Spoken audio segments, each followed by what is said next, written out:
What's the most out of touch thing you've heard a person say? Aren't you a bit too old to have a grandma? A neighbor when I told her my grandma just passed away. When a guy on Ida was upset his wife was making him babysit their infant too much, so he and his mom told her there'd be no more going out.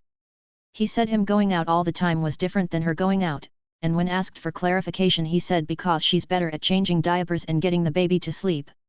It truly blows my mind that there are morons out there who think taking care of their own children is babysitting. Grandma/mom called her two mixed great-grandkids 2ns in the woodpile and she wonders why they and my sis don't visit her. Had a friend in dental school who grew up in the rich suburbs north of Detroit. We were talking about traveling, she was going to Thailand for spring break, and she said I'd be surprised if most people hadn't traveled to at least 20 countries. I told her I'd be surprised if most people had ever left the US at all. Edit, for all those wondering, she is from Bloomfield Hills. Africa is a country. In front of an Ethiopian who insisted that Africa is a continent. The most unusual thing I heard from my friend is that he seriously thinks that menstruation doesn't exist. You have no right to be upset. He didn't touch you. My mom said this to me one day after it was revealed my dad had been abusing my brothers. Recently got a new job that paid double what I used to make. When I resigned my former boss told me money isn't everything lol. I was only making minimum wage before. I used to work for a minor aristocrat. Some advice he gave out, in absolute sincerity, over the years. Asterisk don't take out a mortgage, whatever you do. Terrible things. You'll end up paying a lot more for your house, you know. Asterisk the thing about a Bentley is that you have to have a crap car too. I mean, there are times when a Bentley just isn't appropriate and what you need is a crap car. Crap car later turned out to be an expensive Alfa Romeo, and a Bentley to be several Bentleys. Asterisk recommending the Ritz in London as a place for regular after-work drinks. Asterisk I don't know how anyone survives on their company salary alone, his salary was more than $300K, $500,000 a year. That allowing ice fishing shacks would then give rise to prostitution. Who is your chocolatier? Sort of tangential. Back in college the entire class had a 10-minute argument with one student who didn't understand that not every country has citizenship by birth laws like the US does. The professor held off jumping in for about 5 minutes to watch us explain it to her but couldn't take it anymore and figured the student would finally believe it when she said it. Nope, she started arguing with the professor too. The total out of touch part came when she finally conceded with, well that's stupid. They should just do things the way we do them here. I wish we could make work from home possible for our business, but unfortunately we cannot, said in a meeting over Zoom, poolside, while working from home. Had a millionaire tell me it was so great that even though we could all be making much more than we were at our non-profit, we stayed for the kids because who needs money when your job is rewarding? Plot twist, he was a board member who controlled our salaries. I was barely making enough to scrape by. Edit, whoa this blew up lol. I know there is a lot of hate for non-profits here, but I do want to clarify that for the most part I truly loved the people and kids I worked with, and the organization itself was a community staple that did a lot of good with the minimal funds we had. And we did have some awesome board members. But others were a bit out of touch, this being the worst example haha. Someone I know sadly always brags about her $500K flat then tries to crowdfund for her cat's bills. Next US president is a current stand-up comic. Who do you want it to be and why? Everybody complains about politicians. Everybody says they suck. Well, where do people think these politicians come from? They don't fall out of the sky. They don't pass through a membrane from another reality. They come from American parents and American families, American homes, American schools, American churches, American businesses, and American universities, and they are elected by American citizens. This is the best we can do, folks. This is what we have to offer. It's what our system produces, garbage in, garbage out. Is it okay to still want Uncle George to be president? Bill Hicks and George Carlin aren't with us anymore. I'm really not sure who to choose now. Sorts by controversial. Joe Pera. We can all be healed by the gravity of his Mr. Rogers vibe. Norm Macdonald because. Well you know. He is dead. Edit, for all the people commenting 1, he is Canadian. 2, what he is dead?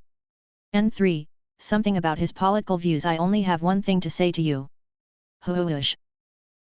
Crap, George Carlin, you left us too soon. I used to want Mitch Hedberg. I still do, but I used to too. Nate Bargatze, because he would actually listen to his advisors. Having a humble president wouldn't be bad, plus his speeches would be funny. Nathan Fielder, because he'd be an innovator at solving problems. I can't be sure there will be good ideas, but they will be new ideas. Edit, I know he's Canadian, he'd have an idea for that too. That's how he gets into office. Edit 2, when was the last time Jon Stewart did an open mic night? He's a show host / writer too. Eric Andre, because he will legalize ranch. Tom Segura. The wall around Louisiana isn't going to build itself. Demetri Martin, because he has the crayons and time to explain things to people. Larry David. Zero tolerance for bullshit. Jon Stewart could do the job. It might kill him, but he could do it. Conan O'Brien. Anyone who has watched his show and his Conan Without Borders series knows the man is intelligent and humble and has already proven his diplomatic skills. What's the dumbest thing someone has ever told you? Cold pizza is healthier because it's not greasy. It's dangerous to listen to your own heartbeat with a stethoscope. They said your heart will try to match what you heard and that will in effect stop your heart. There was no explanation given when asked why medical personnel didn't have issues listening to patients with heartbeat irregularities. A woman I worked with when I was about 20 believed in spontaneous generation of life, gene ratio spontanea, e.g., rats would come into existence within a pile of food and paper waste without the necessity of a mommy and daddy rat. Had a teacher tell our class that it can't rain over water. She proceeded to tell us that if the clouds are over water they will just wait until they were over land so it doesn't waste water. My aunt argued with me that humans have two hearts, one on each side. She didn't know the difference between heart and lungs. My boyfriend left his apartment for a week, came back, and saw shit in a used washcloth in his private bathroom toilet. His roommate was the only one there. When confronted, he swore on everything that a demon had done it, and tried to put the blame on him. I've been told by multiple people that fish aren't animals. Water runs downhill, which is south. Water cannot flow north because that's uphill. They were very surprised to hear the reality. I had a customer insist that $100 to $40 equals $80. Me, what is 10 to 4? Customer, 6. Me, yes. So what is 100 to 40? Customer, 80. SMH. Edit. For emphasis, not indicative of factorials of the integer. I love you fellow nerds. EDIT2, they had withdrawn $40 from their bank account, which had contained $100, and insisted they should have $80 left. That they thought Mount Rushmore was a natural wonder. They literally thought it appeared in nature that way. Regular bras don't go under plain shirts. Only blouses. This girl was appalled I was wearing a normal bra instead of a sports bra under a graphic shirt. Like lectured me about how it's not right. Had a roommate that owed taxes 1 year, so he didn't file the return. He corrected his withholding so he would get a refund the next year. Filed that return. 6 weeks later he gets a note from the IRS that he owed from the prior year, and they were using his refund to pay it, and he still owed them for interest and penalties. His reply: they can't do that. They can, and they did, and their next step was going to be to garnish his wages if he didn't reply. My 3rd grade teacher told me that I had spelled grateful incorrectly and proceeded to mock me. Are you talking about a cheese grater here? It's spelled GREAT full. No calories in toast. Whiskey stops cancer. Plus you don't get cancer from menthol cigarettes. When they passed the law in Illinois that requires you to turn on your headlights whenever windshield wipers are needed, a guy told me that he always gets mixed up which way they mean.